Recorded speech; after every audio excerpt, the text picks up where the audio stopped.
తెలంగాణ ఉద్యమం ఉవ్వెత్తున ఎగిసిపడుతున్న కాలం. తెలంగాణ యావత్తు ప్రత్యేక రాష్ట్ర ఆకాంక్ష. ప్రతి ఒక్కరూ తమకు తెలిసిన పద్ధతిలో ఉద్యమంలో పాలు పంచుకుంటున్నారు. ఉద్యమాన్ని పతాక స్థాయిలో తీసుకెళ్లడానికి చాలా మంది కృషి చేశారు. ఉద్యోగాలను తృణప్రాయంగా వదిలేశారు. నళిని కూడా అంతే. తన డీఎస్పీ ఉద్యోగాన్ని కాదన్నారు. తెలంగాణ కోసం ఉద్యమిస్తున్న అన్నా చెల్లెలపై లాఠీని ఎలా ప్రయోగించాలి, ఎలా తూటాలను ఎక్కుపెట్టాలి అని తీవ్రంగా మదనపడి నళిని ఆ పను తాను చేయలేనంటూ ఉద్యోగాన్ని వదిలిపెట్టారు. తెలంగాణ వచ్చింది. ఆ తర్వాత ఆమెను ఎవరూ పెద్దగా పట్టించుకోలేదు. అయితే కాంగ్రెస్ ప్రభుత్వం రావడంతో ఆమె పేరు తెరపైకి వచ్చింది.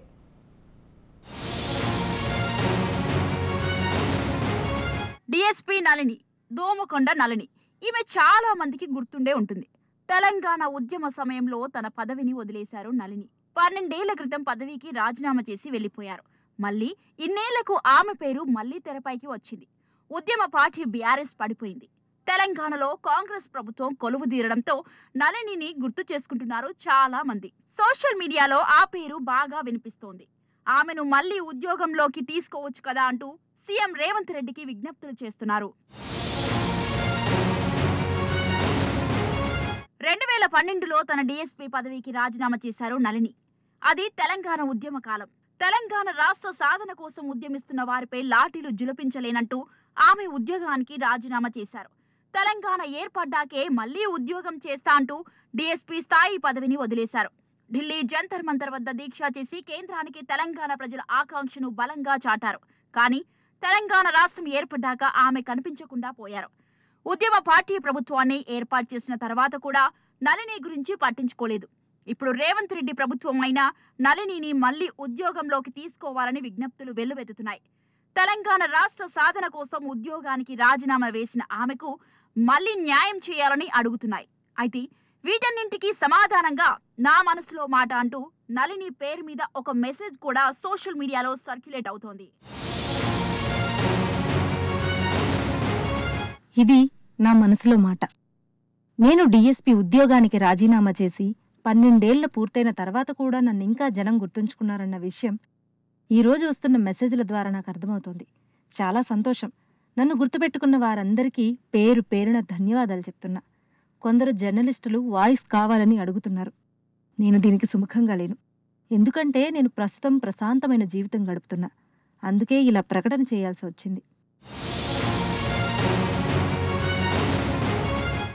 ప్రస్తుతం నేను ఆధ్యాత్మిక మార్గంలో నడుస్తూ యజ్ఞ బ్రహ్మగా, వేద ప్రచారకురాలిగా, ఆర్ష కవయిత్రిగా తపోమయ జీవనం గడుపుతున్నా. పూర్తి సాత్వికంగా మారిపోయా. ఉద్యమ సమయంలో అంటే డిసెంబర్ 4, 2011న నన్ను సస్పెండ్ చేశారు. నాది దేశద్రోహం అన్నారు. చాలా బాధేసింది. సుష్మా స్వరాజ్ ఒక్కరే దాన్ని ఖండించారు.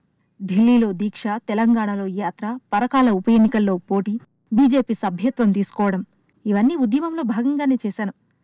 తెలంగాణ రాష్ట్రం ఏర్పడ్డ తర్వాత కూడా నేను ఎవరినీ కలవలేదు. ఏనాడూ నా కోసం నేనేమీ అడగలేదు. నా రాజీనామాను విత్డ్రా చేసుకుంటున్నట్లు వినతిపత్రం ఏనాడూ ఇవ్వలేదు. అలాంటప్పుడు ఇలా నేను సడన్గా వార్తల్లోకి ఎలా వచ్చా? ఇంతమందికి నా కాంటాక్ట్ నెంబర్ ఎలా తెలిసింది అనేది ఆశ్చర్యంగా అనిపిస్తోంది. ఏది ఏమైనా ఇప్పుడు కూడా నాకు యాచించడం ఇష్టం లేదు. ఆ అవసరం కూడా నాకు పెద్దగా లేదు. ఒకవేళ ప్రజల ఒత్తిడి మేరకు ప్రస్తుత ప్రభుత్వం ఏమైనా అసాధ్యాన్ని సుసాధ్యం చేస్తూ జాబ్ ఇచ్చినా ఇప్పుడున్న పరిస్థితుల దృష్ట్యా నేను దానికి పూర్తి న్యాయం చేయలేను. రొమటైడ్ ఆర్థరైటిస్ వల్ల నా ఫిజికల్ ఫిట్నెస్ కూడా చాలా పోయింది. చాలా కాలం గడిచింది కూడా. కాబట్టి పోలీస్ యాప్టిట్యూడ్ను కూడా నేను కోల్పోయాను. ఇక టెక్నికల్ విషయాలకు వచ్చినట్లయితే పోలీస్ సర్వీస్ రూల్స్ నా నియామకాన్ని ఒప్పుకోవు. ఎవరైనా హైకోర్టులో పిల్లు వేస్తే నా నియామకం రద్దవుతుంది కూడా. అదే జరిగితే కొరివితో తలగొక్కున్నట్లవుతుంది. గతంలో ముఖ్యమంత్రి రోసయ్య ఇచ్చారు కదా అని వెళ్తే ఏం జరిగిందో 18 నెలలు ఎంత ఇబ్బంది పడ్డానో నాకు ఇంకా గుర్తుంది. అందుకే ఉద్యోగం నేను అడగను. కానీ బతికి ఉన్నంత వరకు ఏదో రకంగా ప్రజాసేవ చేస్తూనే ఉంటాను. త్యాగి నుంచి యోగిని అయ్యి పతాంజలి సంస్థ ద్వారా ఆయుర్వేదం, యోగాను ప్రచారం చేశా. రోగిని అయి కూడా కోలుకున్నా. ఇప్పుడు తపస్వినై, నిత్యాగ్నిహోత్రినై సనాతన ధర్మ మూలాధారమైన వేదం, యజ్ఞము ప్రచారం చేస్తున్నా. ఇదే మార్గంలో ముందుకు వెళ్లాలని భావిస్తున్నా. ఆనాడు నాలో పొంగింది దేశభక్తి అయితే ఇప్పుడు నాలో దైవభక్తి ఉంది. ప్రస్తుతం నాలో క్షాత్రత్వం పోయి బ్రాహ్మణత్వం ప్రవేశించింది. అడగందే అమ్మాయిన అన్నం పెట్టదు కదా, అలాగే ఆకలి వేయందే ఎవరూ కూడా అన్నం కావాలని అడగరు అంటూ తన మనోగతంలో పేర్కొంది.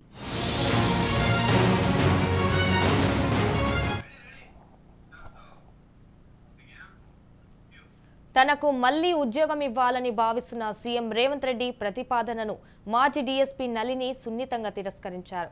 తన ప్రశాంతతను భంగం చేయొద్దని విజ్ఞప్తి చేశారు.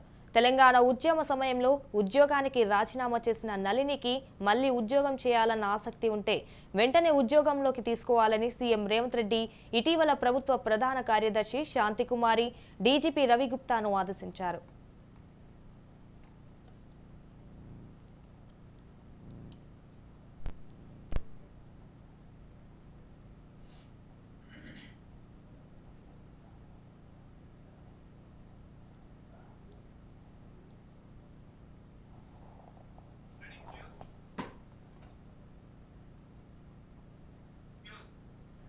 ఆమెకు తిరిగి పోలీస్ శాఖలో ఉద్యోగం ఇచ్చేందుకు అవరోధాలు ఉంటే వేరే శాఖలో అదే హోదా కలిగిన ఉద్యోగాన్ని ఇచ్చే అవకాశాన్ని పరిశీలించాలని ఆదేశించారు.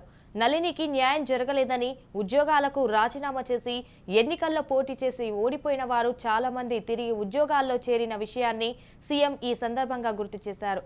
రాష్ట్రం కోసం రాజీనామా చేసిన నాయకులకు పదవులు ఇచ్చినప్పుడు నళినికి ఎందుకు అన్యాయం జరగాలని రేవంత్ ప్రశ్నించారు.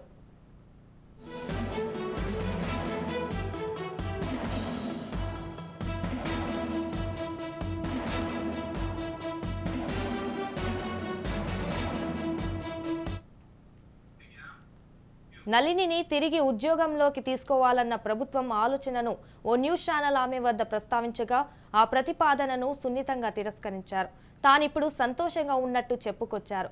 తాను రాజీనామా చేసి రాజకీయ నాయకుల నుంచి తప్పించుకున్నానని తెలిపారు. తన ఉద్యోగం తెలంగాణ ప్రజలకు న్యాయం చేయలేదని పేర్కొన్నారు. దయచేసి తన ప్రశాంతతకు భంగం కలిగించవద్దని కోరుతున్నట్లు చెప్పారు.